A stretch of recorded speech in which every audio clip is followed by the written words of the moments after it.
दोस्तों आज मैं डेथ वेल मूवी को एक्सप्लेन करने वाला हूँ। अगर आपको एक्सप्लेनेशन पसंद आए तो वीडियो को एक लाइक जरूर कर दीजिए। So let's explain this movie. Movie की शुरुआत ईना से होती है जो अपने बेस्ट फ्रेंड मयूंग के साथ हॉस्टल में रहती है और आज इनके एग्जाम का लास्ट डे है। इसके बाद दोनों तैयार होकर स्कूल में चली जाती है जहाँ पर हम 3 टीचर वांग, ली और मिस कोई को देखते हैं। इसके बाद हम ह्यून को देखते हैं जो क्लास का सबसे आवारा लड़का है। कुछ देर बाद एग्जाम शुरू हो जाता है जिसके बाद हम बियोम नाम के एक स्टूडेंट को देखते हैं जिसको अचानक ही किसी लड़की की आवाज सुनाई देने लगती है और उसके टेस्ट पेपर पर एक घोस्ट की पिक्चर बनने लगती है। इसे देखकर बियोम बहुत घबरा जाता है और चिल्लाने लगता है। उसकी आवाज सुनकर टीचर हुआंग उसके पास जाते हैं। तब बियोम उनको बताता है कि मेरे टेस्ट पेपर पर कुछ है, लेकिन उनको वहाँ कुछ भी दिखाई नहीं देता। तभी हुआंग को बियोम के हाथ पर स्क्रैच दिखाई देता है। वो बियोम से स्क्रैच के बारे में पूछता है जिसके बाद बियोम कहता है कि ये मैंने नहीं किया बल्कि उसने किया है और वो मुस्कुराने लगता है। इसके बाद अब एग्जाम खत्म होने में केवल 10 मिनट बचे होते हैं। तभी सभी क्लासरूम में एक गाना बजना शुरू हो जाता है जिससे सभी स्टूडेंट और टीचर हंसने लगते हैं और ये काम ह्यून का होता है।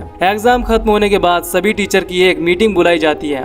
फिर प्रिंसिपल मिस कोई और हुआंग से स्कूल के टॉप 20 स्टूडेंट को एंट्रेंस एग्जाम की ट्रेनिंग देने के लिए बोलते हैं। अगले दिन रिजल्ट आ जाता है जिसमें से टॉप 20 स्टूडेंट्स को स्पेशल क्लास के लिए चुना गया होता है जिसमें हुआंग ने टॉप किया है। लेकिन बियोम को हियांग की जगह पर जी वान का नाम दिखाई देने लगता है जिसकी पिछले साल रहस्यमयी तरीके से मौत हो गई थी। इसके बाद बियोम को ईना के अंदर जी वान का घोस्ट दिखने लगता है जिससे बियोम बहुत डर जाता है और उसकी गर्दन को पकड़ लेता है। लेकिन ह्यून और कुछ स्टूडेंट्स मिलकर उसको ईना से दूर कर देते हैं। सभी को लगता है कि बियोम की मेंटल कंडीशन खराब हो गई है, इसीलिए उसे हॉस्पिटल में भेज दिया जाता है। अगले दिन से स्कूल के टॉप 20 स्टूडेंट्स की स्पेशल क्लास शुरू हो जाती है। तब हुआंग नोटिस करता है कि क्लास की टॉपर हियांग एब्सेंट है। क्लास शुरू होने से पहले डोंग सभी स्टूडेंट्स के फोन को कलेक्ट कर लेता है और उनको ऑफिस में रखने के लिए नीचे जाता है। तभी उसे बाथरूम में किसी की आवाज सुनाई देती है जिसके बाद वो चेक करने के लिए वहाँ जाता है। तभी कोई उस पर अटैक कर देता है और उसे बाथरूम के अंदर खींच लेता है। दूसरी तरफ हुआंग ह्यून को ऑफिस में बुलाता है और अंग्रेजी वाली फाइलों को ऑर्गेनाइज करने के लिए बोलता है। इसके बाद मिस कोई स्पेशल क्लास की शुरुआत करती है और टीवी पर इंग्लिश की एक डीवीडी चलाती है।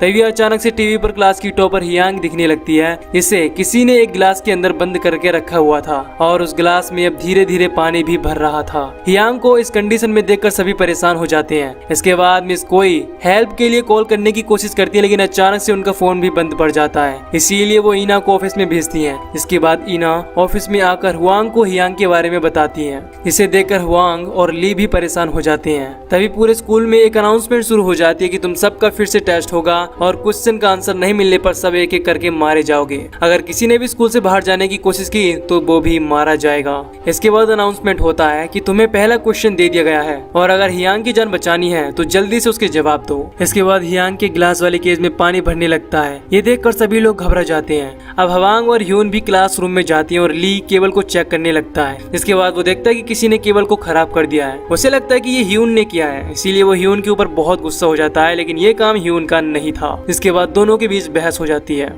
इसी बीच अब इनका टाइम भी खत्म हो जाता है जिससे हियांग पानी में डूबकर मर जाती है। ये देखकर सभी लोग परेशान हो जाते हैं और डर जाते हैं। इसके बाद ली सेल फोन के लिए स्कूल के बाहर वाले स्टोर में जाने के लिए डिसाइड करता है। मिस कोई उसे मना करती है लेकिन ली फिर भी नहीं मानता और स्कूल के बाहर चला जाता है। अब सभी स्टूडेंट्स भी बाहर जाना चाहते थे। इस पर हुआंग उनको बाहर जाने से मना करता है लेकिन फिर भी सभी बाहर की तरफ भागने लगते हैं। तभी उनके सामने ली आ जाता है जो अभी अभी बाहर गया था और अब वो बुरी तरह से जख्मी हो गया था। तभी हम देखते कि सिक्योरिटी गार्ड किम छुपने की कोशिश कर रहा है और मरने से पहले ली किसी की ओर इशारा करता है लेकिन उसके इशारे पर किसी की ध्यान नहीं जाती और ये नजारा देखकर सभी लोग बहुत डर जाते हैं। अब सभी लोग समझ जाते कि बाहर जाना खतरे से खाली नहीं है, यानी कि बाहर गए तो सीधी मौत। इसके बाद हम देखते कि डोंग को कोई बुरी तरह से टॉर्चर कर रहा है। फिर माइक पर डोंग कहता है कि मेरी माँ ने लालच में एक पाप किया था, इसीलिए मेरे साथ ये हो रहा है। फिर वही आवाज कहती है कि ऑडिटोरियम में जाओ और डोंग की माँ के लालच और पाप से रिलेटेड वाले चाइनीज वर्ड को खोजो और यही तुम्हारा सेकंड क्वेश्चन है। इसके बाद सभी लोग ऑडिटोरियम में जाते हैं जहाँ इनको दीवार पर 8 ब्लैंक पेपर दिखाई देते हैं जिसमें इनको 8 चाइनीज वर्ड भरने हैं। सभी लोग मिलकर इसे सॉल्व करने की कोशिश करने लगते हैं। तभी हम देखते हैं कि बियोम यहाँ आ गया है और एक पेपर पर कुछ ड्रॉ कर रहा है। इसके दूसरी तरफ डोंग के चेहरे पर मोमबत्ती गिराकर कोई टॉर्चर कर रहा था।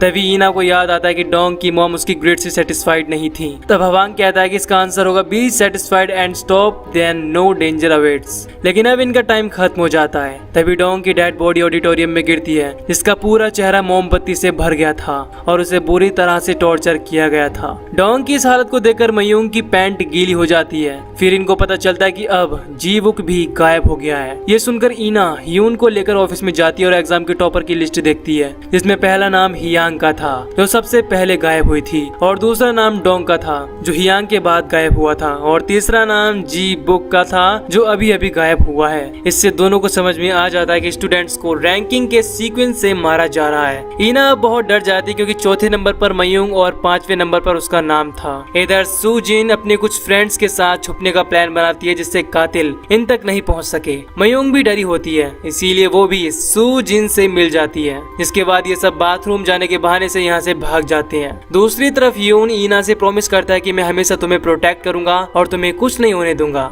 इसके बाद दोनों हवांग और मिस कोई के पास आते हैं और इनको भी बता देते हैं कि कातिल बच्चों को रैंकिंग के अनुसार मार रहा है और जीवुक के बाद मयूंग की बारी है। ईना मयूंग को यहाँ ना पकड़ परेशान हो जाती है। इसके बाद हवांग और मिस कोई सभी को 2 ग्रुप में स्प्लिट कर देते हैं और जीबुक को खोजने निकल जाते हैं। अब जीबुक को गायब हुए 6 घंटे बीत जाते हैं और सुबह से रात हो जाती है। तभी मयूंग और सुजिन जिस रूम में छुपे होते हैं उस रूम के दरवाजे को कोई तोड़ने लगता है, जिससे कमरे में छुपे सभी लोगों की हालत खराब हो जाती है। इसके बाद एक लड़का वहाँ देखने जाता है, तभी उसका कोई सर पकड़कर बाहर खींचने लगता है। इसकी दूसरी तरफ हवांग को एक क्लासरूम की दीवार पर कुछ नंबर और लेटर मिलते हैं जिनका यूज करके एक सेंटेंस बनाना होता है जो वहाँ पर रखे कंप्यूटर का पासवर्ड है, और यही इनका 3rd क्वेश्चन भी है। इसके बाद हवांग और उसके ग्रुप के स्टूडेंट्स उसे सॉल्व करने में लग जाते हैं। तभी ईना को मयूंग के रूम से चिल्लाने की आवाज सुनाई देती है। इससे ईना समझ जाती है कि मयूंग खतरे में है, इसीलिए वो उसके रूम की ओर भागती है। इसके बाद ह्यून भी उसकी हेल्प के लिए वहाँ पर जाता है। जब ये सभी वहाँ पहुँचते हैं तो वहाँ की लाइट तेजी से ब्लिंक होने लगती है और ईना को वहाँ पर बियोम भी दिखाई देता है। तभी कोई सुजिन को पकड़ लेता है और उसे वहाँ से लेकर चला जाता है, जिससे सभी लोग बहुत डर जाते हैं। इसके कुछ देर बाद सब कुछ शांत हो जाता है, लेकिन सुजिन के गायब होने से सभी लोग फिर से टेंशन में आ जाते हैं। इसके बाद ईना मयूंग के रूम में जाती है और उसे ठीक हालत में पाकर खुश हो जाती है। दूसरी तरफ हवांग और उसके ग्रुप के स्टूडेंट 3rd क्वेश्चन को सॉल्व कर लेते हैं और कंप्यूटर को स्टार्ट करते हैं, जिसमें इनको जीवुक की डेड बॉडी और उसको मारने वाली लेडी दिखाई देती है। ये देखकर सभी लोग डर जाती हैं और वहाँ से बाहर आ जाते हैं। तभी मिस कोई भी अपने ग्रुप के साथ यहाँ पर आ जाती हैं। अब सभी लोग काफी थक गए थे, इसीलिए खाने के लिए कैंटीन में जाते हैं। वहाँ ह्यून पिछले क्वेश्चन का आंसर पूछता है, तब उसे एक लड़का बताता है कि warm spring day remember the auditorium पिछले क्वेश्चन का आंसर था। ये सुनकर ईना इमोशनल हो जाती है और कहती है कि ये तो जी1 से रिलेटेड है क्योंकि उसकी मौत उसी समय हुई थी। इसके बाद हमें लास्ट ईयर का फ्लैशबैक दिखाया जाता है जब जी1 ने एग्जाम में 1st प्लेस को हासिल किया था और इस बात से वो काफी खुश थी क्योंकि उसे लग रहा था कि स्कॉलरशिप उसे मिल जाएगी। और यहाँ हम देखते हैं कि जी1 ईना और मयूंग की बेस्ट फ्रेंड थी, लेकिन जब एग्जाम का फाइनल रिजल्ट आया तो जी1 1st प्लेस पर नहीं बल्कि 6th प्लेस पर थी। इस बात से जी1 बहुत दुखी हो गई थी और उसके अगले दिन जी1 की डेड बॉडी मिली थी। अब सबको लगता है कि जी1 की घोस्ट ही ये सब कुछ कर रही है। ये सुनकर हवांग इन पर गुस्सा हो जाता है और कहता है कि घोस्ट जैसी कोई चीज नहीं होती। तभी ने कहती कि पिछले आंसर में रिमेंबर द ऑडिटोरियम था, इसका कुछ तो मतलब जरूर होगा। तभी यहाँ पर सिक्योरिटी गार्ड आ जाता है। इसके बाद हवांग उसे बच्चों के सिक्योरिटी की जिम्मेदारी दे देता है और कातिल को ढूंढने अकेले निकल जाता है। अब मिस कोई ह्यून और ईना को चौथा क्वेश्चन मिल जाता है, इसमें स्कूल के जैसे डायग्राम में 3 लाइनों में कुछ वर्ड लिखे होते हैं। इसके हर लाइन के वर्ड को चूज करके एक एक सेंटेंस बनाना है। तीनों मिलकर उसे सोल्व करने लगते हैं। दूसरी तरफ कातिल सुजिन को वॉशिंग मशीन में डालकर टॉर्चर करने लगता है। तभी हवांग के ऊपर भी कोई अटैक कर देता है, लेकिन हवांग किसी तरह खुद को बचाकर एक कमरे में छुप जाता है। अब ह्यून और ईना पजल को सॉल्व कर लेते हैं जिसमें लिखा होता है I know who killed me, my anger will endure face the truth, यानी मुझे पता है कि मुझे किसने मारा है, इसीलिए सच्चाई कबूल कर लो नहीं तो अंजाम बहुत बुरा होगा। इसके बाद ह्यून इसे बताने के लिए हवांग के पास जाता है। तभी इनको वॉशिंग मशीन की आवाज सुनाई देती है और जब ये लोग वहाँ पहुँचते हैं तो उसमें सुजिन की डेड बॉडी होती है। तभी हम देखते हैं कि ईना को एक रूम में एक लड़की दिखाई देती है। इसके बाद वो उसके पास जाती है। फिर ईना को पता चलता है कि वो जी1 की घोस्ट है, जिससे ईना डर जाती है और चिल्लाने लगती है। उसकी आवाज सुनकर हवांग और ह्यून भी वहाँ जाते हैं, लेकिन अब वहाँ पर ईना के अलावा कोई नहीं था। तभी दूसरी तरफ मियोंग को कोई किडनैप कर लेता है। इसके बाद हवांग को वायर यानी केबल खोजकर कंट्रोल रूम में पहुँचने का आइडिया आता है, जहाँ से कातिल पूरे स्कूल के सिस्टम को कंट्रोल कर रहा है। ह्यून ने एग्जाम के दौरान उस केबल से कनेक्ट करके पूरे स्कूल में सॉन्ग बजाया था, इसीलिए वो केबल को आसानी से ढूंढ लेता है। इसके बाद वो केबल को फॉलो करने लगती है और फ्लोर के नीचे पहुंच जाते हैं। तभी वहाँ पर छुपा हुआ बियोम ईना पर अटैक करने लगता है, लेकिन ईना को बचाने के लिए ह्यून उसके सामने आ जाता है, जिससे ह्यून जख्मी हो जाता है। इसके बाद बियोम ईना पर अटैक करने जाता है। तभी हवांग पीछे से उसके सर पर अटैक कर देता है और उसे मार देता है। अब ह्यून बहुत जख्मी हो गया था, बहुत घायल हो गया था, इसीलिए उसकी मौत हो जाती है। ये देखकर ईना रोने लगती है। तभी हवांग को वहाँ के एक रूम में कुछ आवाज सुनाई देने लगती है। इसके बाद ये लोग उस रूम के पास जाते हैं। इसके दरवाजे पर एक पजल होती है और उसका आंसर रूम में जाने का पासवर्ड होता है। तब हम देखते हैं कि मयूंग इसी रूम के अंदर है और कातिल उसे भी मारने वाला है। तभी मिस कोई उस पजल को सॉल्व कर देती है, जिसके बाद ये लोग अंदर जाते हैं और मयूंग को नीचे उतारने की कोशिश करने लगते हैं। तभी कोई मयूंग को ऊपर खींच लेता है, जिसके बाद इनको वहाँ पर एक लेडी दिखाई देती है जो मयूंग को नीचे गिराकर मार डालती है। इसके बाद हवांग उसको पकड़ने के लिए छत पर जाता है, जहाँ पर वो लेडी उस पर अटैक कर देती है, लेकिन हवांग खुद को प्रोटेक्ट कर लेता है और उस लेडी को जान से मार डालता है। इसके बाद मरे हुए स्टूडेंट्स के लिए स्कूल में एक मेमोरियल रखा जाता है, जिसमें स्कूल के टीचर और स्टूडेंट्स के पेरेंट्स भी आए होते हैं। फिर ईना स्कूल की छत पर जाती है, जहाँ उसे एक नोट दिखाई देता है। तभी पीछे से आकर कोई उसे किडनैप कर लेता है। इसके बाद वो स्कूल के माइक में बोलता है कि जितना दर्द तुम्हें अपने बच्चों से दूर होने पर हो रहा है, उतना ही दर्द मुझे भी हुआ था जब मैंने अपनी बेटी खोई थी। और यहाँ पर हमें पता चलता है कि हवांग ने जिस लेडी को मारा था वो जीवान की मॉम थी, और जिसने अब ईना को किडनैप किया था वो जीवान का फादर यानी पिता थे, यानी सिक्योरिटी गार्ड किम। इसके बाद किम ऑडिटोरियम में जीवान की मर्डर का क्लिप दिखाता है और कहता है कि जिस किसी ने भी जीवान को मारा है वो अपना जुर्म कबूल कर ले, नहीं तो ऑडिटोरियम के सभी लोग मारे जाएंगे। ये सुनकर सभी लोग परेशान हो जाते हैं। इसके बाद एक फ्लैशबैक में दिखाया जाता है कि जब हवांग ने कुछ स्टूडेंट्स के पेरेंट्स को आंसर शीट बेचा था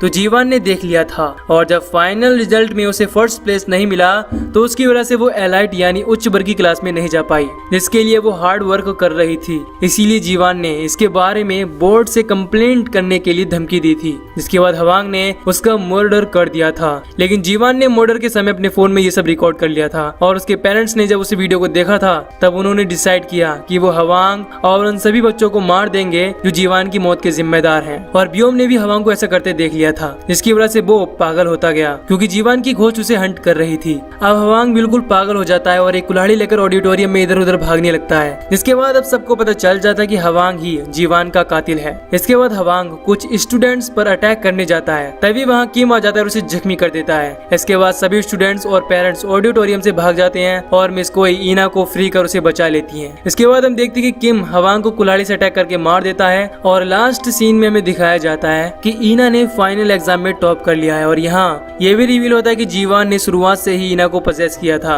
और इसी वजह से ही ब्योम ईना को मारना चाहता था, और यहीं पर ये मूवी खत्म हो जाती है। तो दोस्तों, अगर आपको इस मूवी की एक्सप्लेनेशन पसंद आई हो तो वीडियो को लाइक और चैनल को सब्सक्राइब कर दीजिए। बाकी मैं मिलूंगा आपसे न्यू वीडियो में। Till then take care, love you, bye bye.